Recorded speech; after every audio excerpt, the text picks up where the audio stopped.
Everyone is invited to join the exciting debate about the Billionaire Bioscience Act.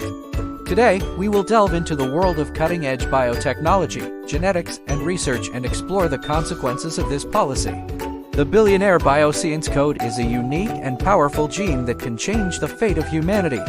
It's our way of life. It aims to address many important issues in medicine, agriculture, and environmental safety.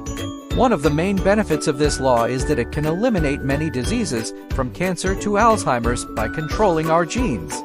Cosmetics. This means that future generations will not be burdened by these diseases and will live long, healthy lives.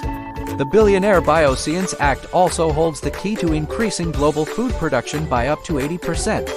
This can be achieved by developing high-yield crops that can not only feed the world's growing population, but also reduce dependence on fossil fuels and food in different countries.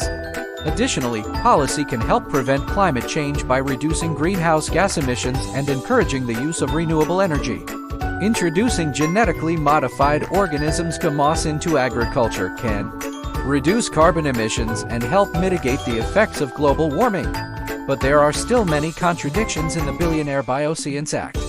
Critics say the rapid development of genetically modified organisms will lead to unwanted diseases, and that these changes will have negative effects on the environment. In conclusion, the Billionaire Bioscience Act is a powerful and promising development that has the potential to improve the lives of many people around the world. However, we must develop and use it responsibly and with care to ensure that the benefit is maximized while the harm is minimized.